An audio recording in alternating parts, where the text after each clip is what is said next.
That's another one that's a bit hard, but I would in general recommend to channel ambition to worldly affairs. So because what I call spiritual is just a tool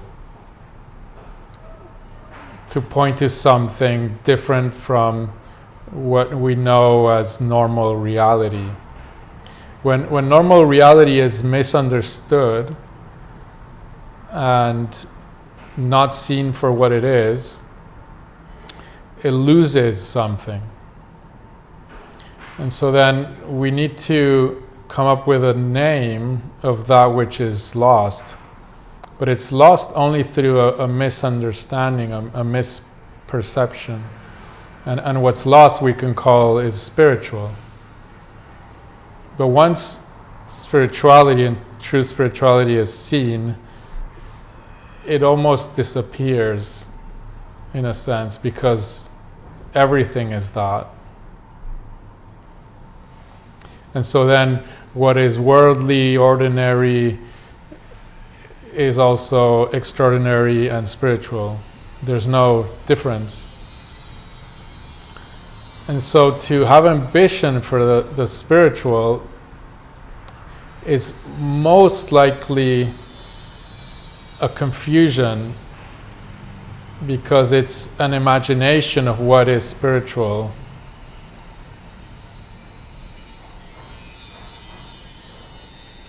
Because what I'm pointing to, at least, is already here, is the nature of this.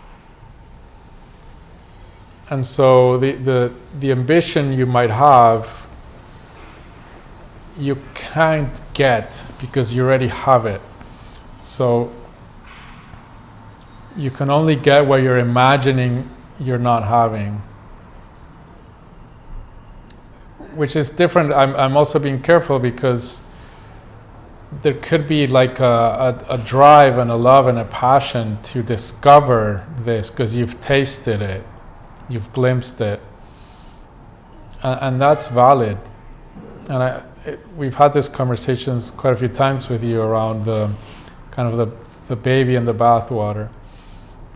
And I think maybe there's something similar here, where there is a drive that is kind of a true love for this, for discovering this, for knowing this. And maybe there's also something that is kind of an older patterning.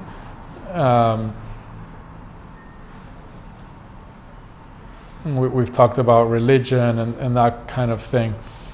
But yeah, I'm also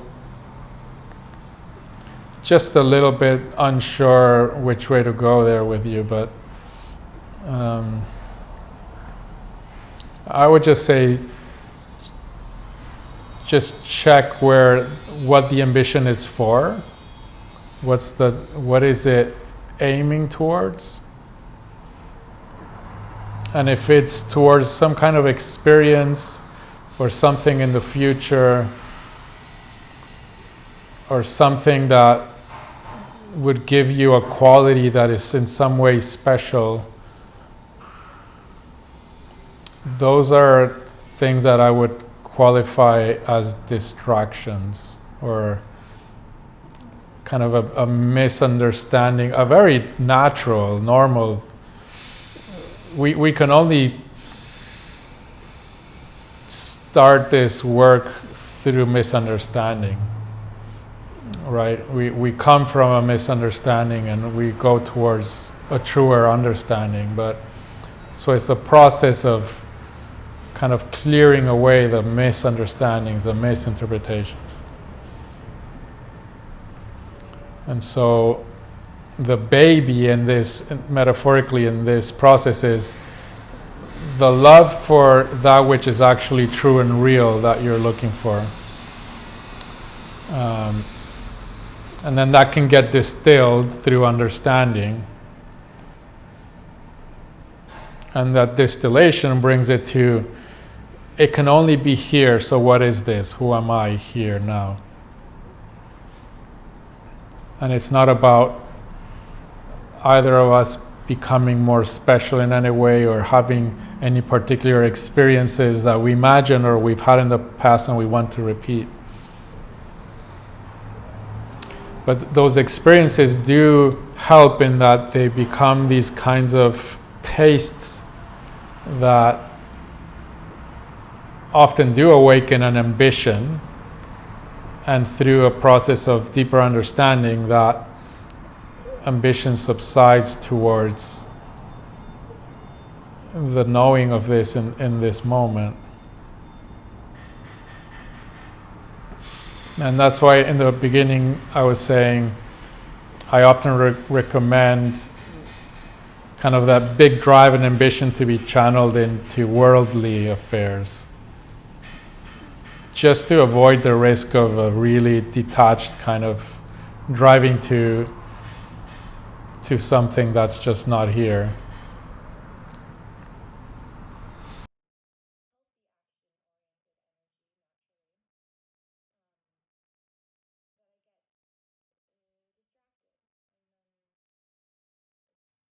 Yeah, but you can only get distracted if you, again, misunderstand the worldly. So, in the same way, if we make the worldly only ordinary, then we're misinterpreting. Like one could have a project that's purely kind of for profit, and the number one objective is profit, and that can still be spiritual.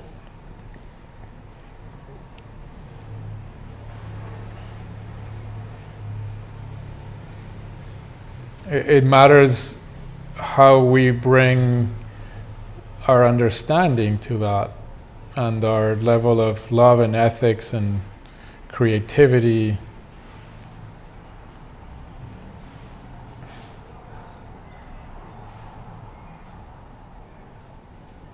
And so it's really about the union of those, the ordinary and the extraordinary, the worldly and the spiritual, to a point where you cannot imagine it to be any different. You cannot imagine it to be different or separate. And so your ambition for love and safety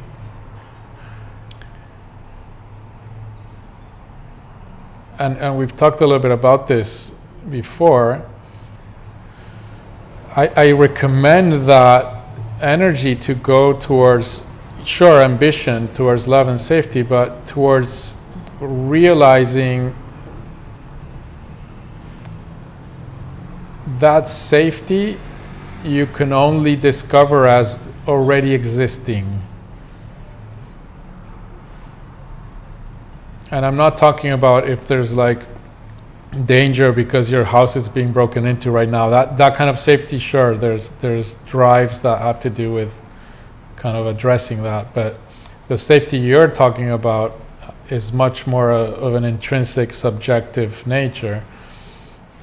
And the sense of lack of safety, the sense of lack of love arises now through a misunderstanding,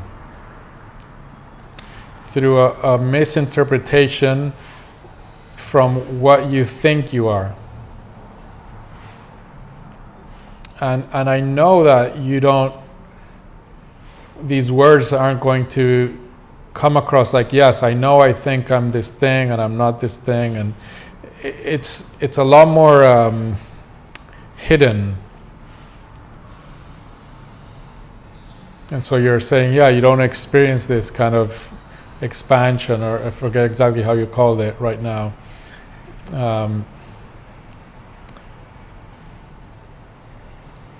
And so everything that you do in order to know this love and safety that you're looking for, just always keep in mind that it's already here.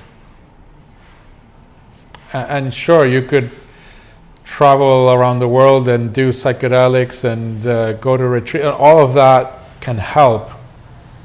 It can help. But as we were talking with, it's not that clear or that obvious what is always the best. And it helps only if it uncovers a knowing of something that's already here. In a sense, it's only helpful if it dispels the illusion of it being missing.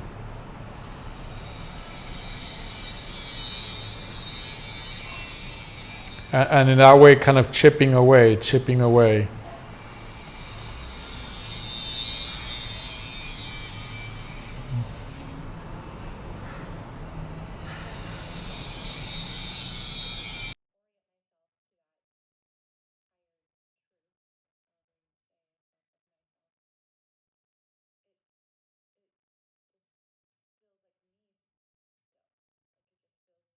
Yeah, that doesn't matter. What matters is the sense that something is missing.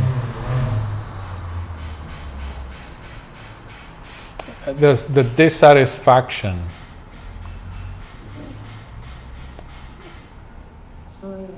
So we don't kind of clarify more by trying to add the satisfaction, adding the love. It's by looking at the sense of dissatisfaction, the sense of something missing, the sense of a lack of love, the sense of a lack of safety. Whatever it is that in your experience feels something's just not right, something is missing, this isn't okay, whatever expression you would call it,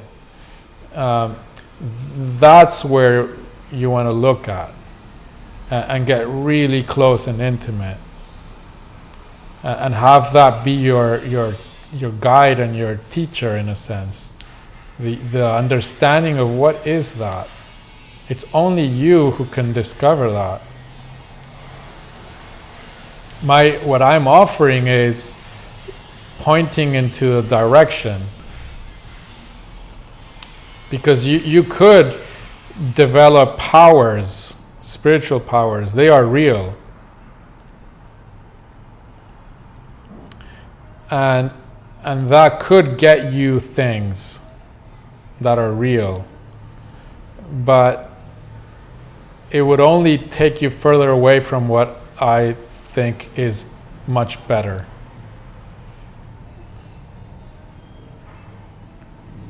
Which is what I could call freedom, peace, liberation, well-being.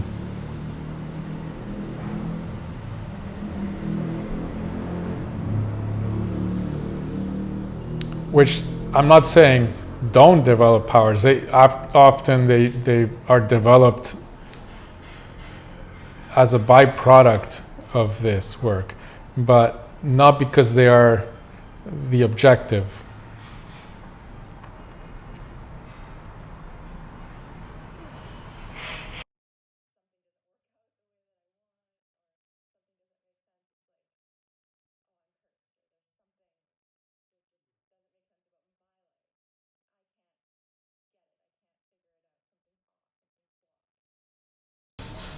That whole thing, which you put perfectly because it's in your own words, that whole thing, which will probably come in different words in a different moment, that's what I'm talking about. So there's a whole bunch of things, and some of it has to do with things in life that you can address and improve, etc., but we often try to fix that through doing something in life, worldly stuff or spiritual stuff. And that's what I meant with power. Spiritual power or worldly power. It's a very deep desire to gain something so that we can fix that. And often we try one way, we gain something, doesn't fix it. We try another way, we gain something, doesn't fix it. We try worldly stuff, gain something, doesn't fix it. We try spiritual stuff, gain something, doesn't fix it. And through kind of trial and error and like elimination, we get frustrated. And despair grows. And all of that is actually a successful process, if that is happening. Because we start to see none of that's helping, none of it's fixing this. And then we can start to look at what actually is the thing that's the problem. Because we really only look there when nothing else works.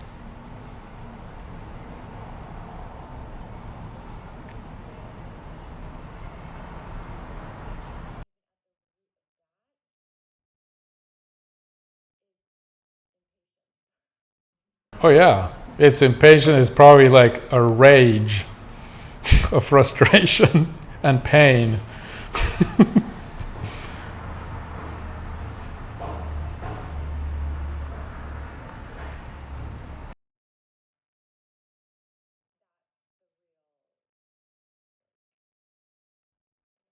Yeah, that's the heart of where the illusion stems from.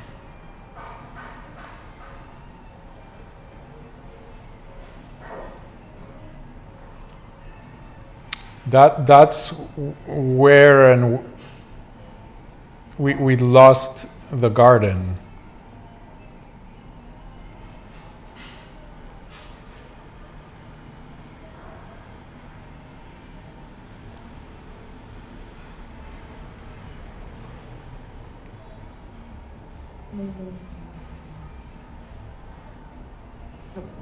And it probably won't help to just hear the words, but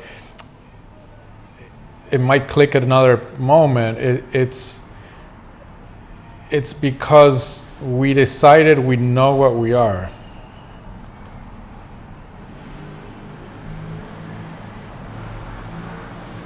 And that's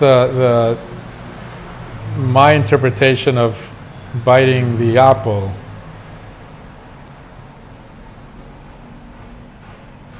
Knowledge, yeah. Yeah. But it's the knowledge of the intellectual knowing.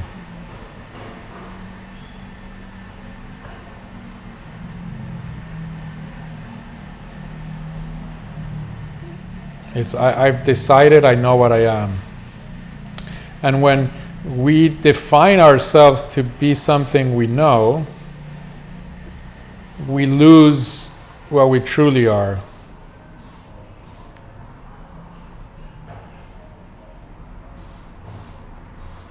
And that loss, there's a gain and there's a loss. There's a gain, which is I know what I am. Woohoo! Party time.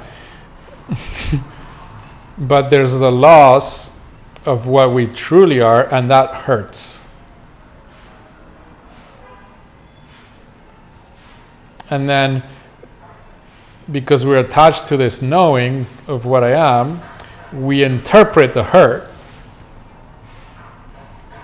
as something that I can do something about. I know what it is, I'll figure it out, and I'll do something about it.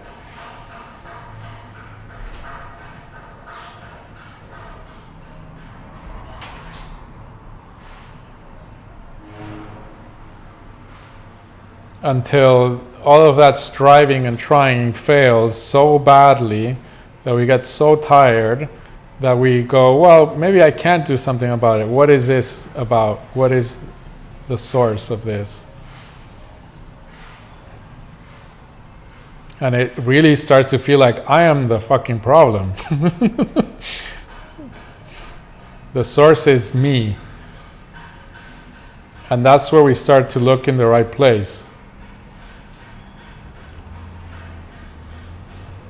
But it has to do with the illusions of I.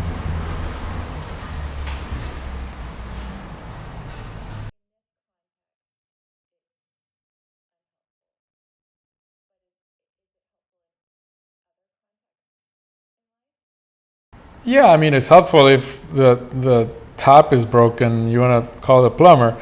Sure. I mean, a million ways. Problem solving, creating, troubleshooting.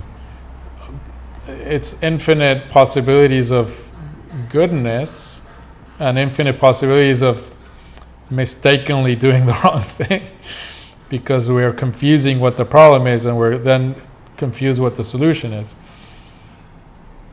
Because actually we're projecting that issue that's at the core, we're projecting it somewhere else. So we're trying to fix that, and it's not really the problem. But yeah, there are problems in life that the ambition to fix them is an awesome thing. It can be an awesome thing if there is wisdom, meaning I know that, or I see that I'm not projecting the issue that is at the core of the illusion of self.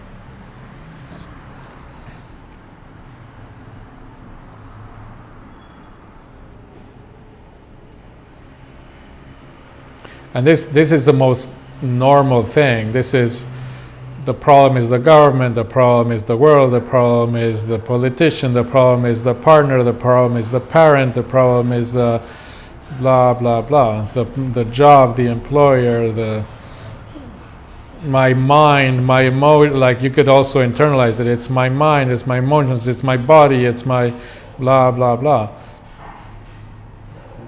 All of that? Nope, not it.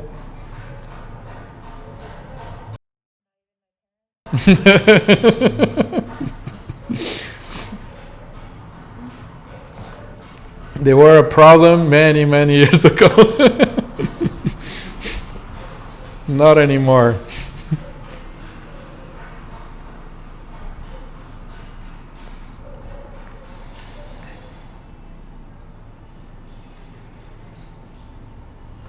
It really is just a matter of like our personality type. If we decide it's the government or my own mind or my own emotions, I can demonize and be a victim so much of a government or a victim of my own mind and my own emotions.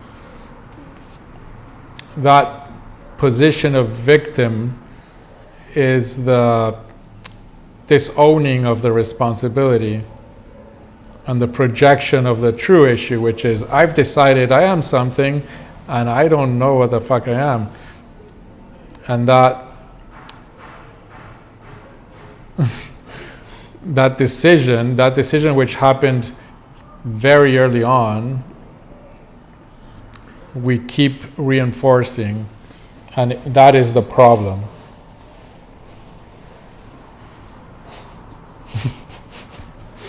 She's finding it very funny. I'm just getting comfy. Oh, okay, yeah, you're leaning more and more.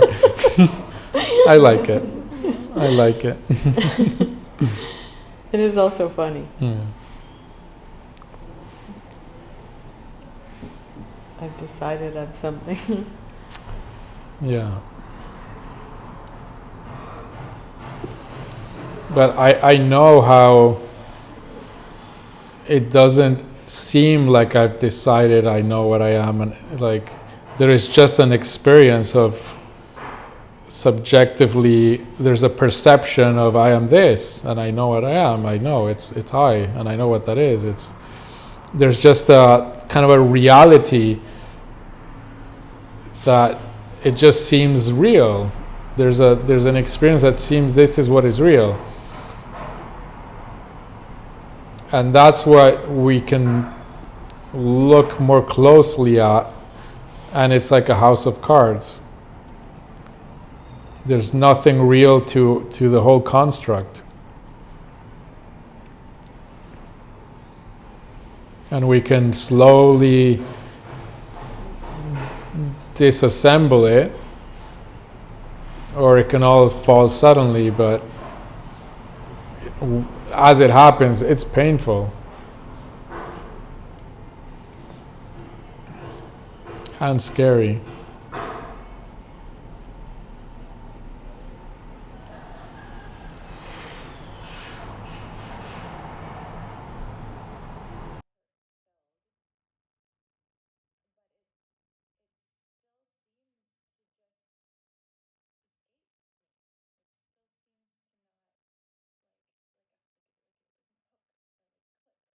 Well, I would give yourself more credit and just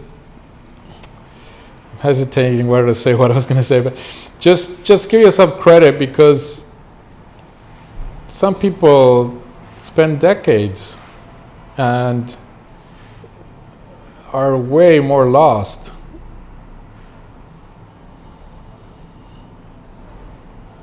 And the other thing which I was going to say has to do with, is kind of the other side of that, is why would it be faster for you?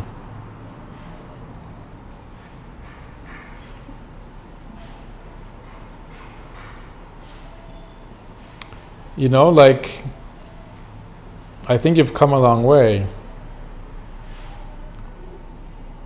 And so you can just be patient and celebrate.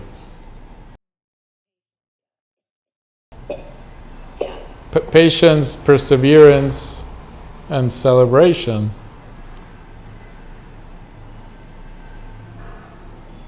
You're closer than a lot of people who are mostly lost, trying to fix the world, making a mess because they think the world is the problem and it's themselves.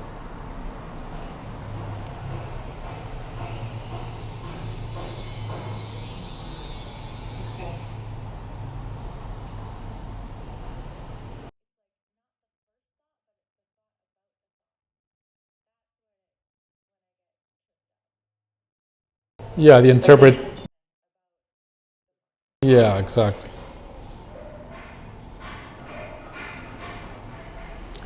And just be curious. Oh, what is the at the root of this? Just get closer to it. You were gonna say something? Oh, I was just thinking of non-balorum would be a fun thing to share, but I don't know if that's right.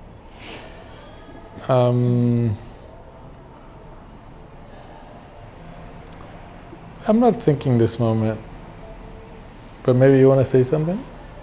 No, okay. Non-balorum is something our teacher used to say. It's an Argentinian expression that he turned it, gave it like a Latin flavor to make it more like sophisticated and official. But it's made up. Right? But it's a made-up expression that means just don't pay attention to that. Like, ignore it. So I think you're referring to like that second thought. The secondary thought about the first thought, just ignore it. Yeah, that's what I was thinking. Yeah.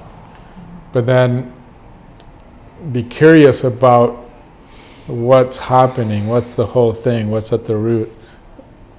The second thought's the reaction to the first thought. What's the first thought about? Where is it coming from, in the sense of what's the nature of what's happening? And if you look closely, there's going to be a sense of I not wanting something.